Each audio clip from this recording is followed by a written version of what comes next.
TV पर सुन रहे हैं, आस्था चैनल पर सुन रहे हैं, फेसबुक यूट्यूब पर सुन रहे हैं, या इस खगड़िया नगर में श्रवण कर रहे हो, तो जरा ध्यान से सुनना। मान लो ये शिवलिंग, ये जलाधारी किसी किसी मंदिर में नंदी मंदिर के बाहर होता है, गर्भगृह के बाहर। बोलो सही है कि गलत है? अब जरा समझ लेना बहुत अच्छे से हैं। किसी किसी मंदिर में नंदी जो मंदिर अंदर का होता है गर्भगृह, उस गर्भगृह से बाहर होता है। किसी किसी मंदिर में नंदी का जो शिवलिंग होता है भगवान का, उसके सामने जो जलाधारी होती है, नंदी उसके सामने होता है। बोलो करें दर्शन। किसी किसी मंदिर में नंदी, शंकर भगवान में मंदिर में अगर छोटी जगह है तो साइड में भी नंदी हो जाता है। करें दर्शन। कहीं कहीं शिवलिंग है, जलाधारी है, सब कुछ है, गणेश जी नहीं है, कार्तिकेय जी नहीं है, पार्वती जी नहीं है, केवल शिवलिंग है, जलाधारी है और नंदी है। करें हैं दर्शन। किसी किसी मंदिर में केवल शंकर भगवान का स्वरूप विराजमान है, शिवलिंग विराजमान है, नंदी नहीं है। तो शिव महापुराण की कथा यहां वर्णन कर रही है, उसको जरा समझिएगा।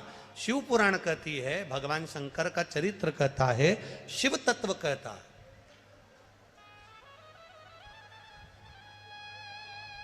कि जिस मंदिर में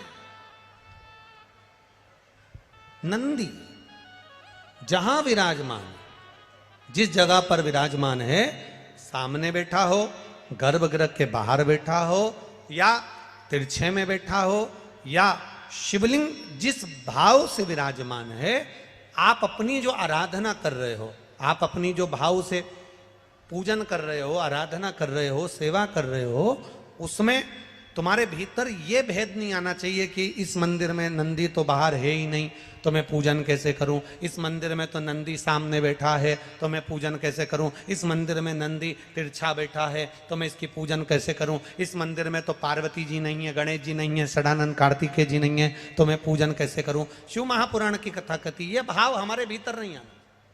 शिव का ओटला,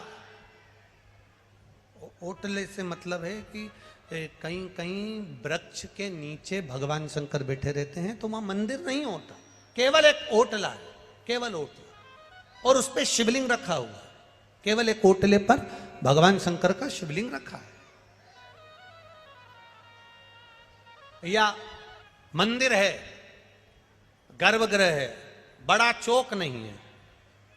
शिव महापुराण की कथा कहती है, जहां पर शंकर भगवान विराजमान होते हैं, जहां शिवलिंग रखा हुआ होता है, जिस ओटले पर शंकर भगवान का शिवलिंग विराजमान होता है, जिस गर्भगृह में शंकर भगवान का शिवलिंग विराजमान होता है, अगर वहां नंदी का भी तुमको दर्शन नहीं हो रहा है, वहां नंदी तुम्हें दिखाई नहीं पड़ रहे हैं, तो भी तुम ये मान कर चलना कि बिना नंदी के शंकर भगवान वहां बैठा ही नहीं है। ओटले पर भी अगर बैठा है तो नंदी की पीठ पर ही बैठा हुआ। के अंदर शिवलिंग है, हमें केवल शंकर, हमारा शिव जहां है वहां गणेश भी है, रिद्धि सिद्धि भी है, षडानंद कार्तिकेय भी है, पार्वती भी है और नंदी भी है। और नंदी अकेला नहीं, 33 कोटि देवी देवता भी वहीं पर विराजमान, जहां शिवलिंग।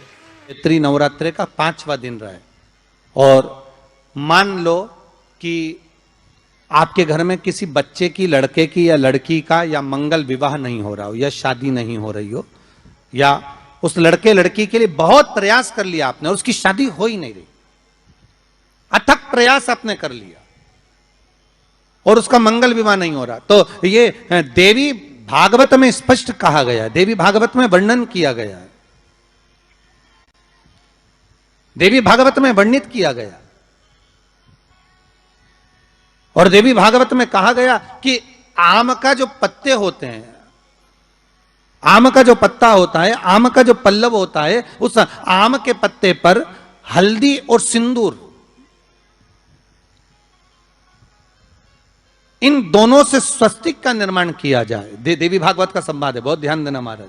जिन कन्याओं का विवाह ना हो पंचमी के दिन, नवरात्रे की कोई सी भी पंचमी, मतलब जो पंचमी तिथि पड़ेगी कोई भी नवरात्रा हो, चाहे वो 4 नवरात्रे में से, चाहे वो पौष का हो, अश्विन का हो, चैत्र का हो, आषाढ़ का हो, किसी भी नवरात्रे में आप कर सकते हैं। एक पान के पत्ते पर, एक ही पत्ते पर जो 2 स्वस्तिक बनेंगे, एक हल्दी का बनेगा, एक सिंदूर का बनेगा। बस अंतर इतना है, जो हल्दी का स्वस्तिक है उस पर कंकु के चावल अर्थात रौली के चावल, रोली कुंकू के चावल रखना है, और जो सिंदूर का है उस पे हल्दी के चावल रखना। इतना रखकर जिस लड़का लड़की का विवाह नहीं होता उसकी हथेली पर रखकर उसका नाम और गोत्र बोलकर महाराज उसको ले जाकर नीम के पेड़ के नीचे उसको रख दिया जाता है।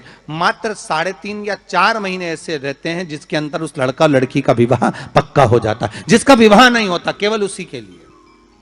दोस्तों यदि आपको वीडियो अच्छी लगी तो वीडियो को लाइक करें, मेरी चैनल भक्ति दर्शन को सब्सक्राइब करें और बेल आइकन को प्रेस करें ताकि गुरुजी के आने वाला उपाय की वीडियो सबसे पहले हम आप तक पहुंचा सके। जय श्री महाकाल।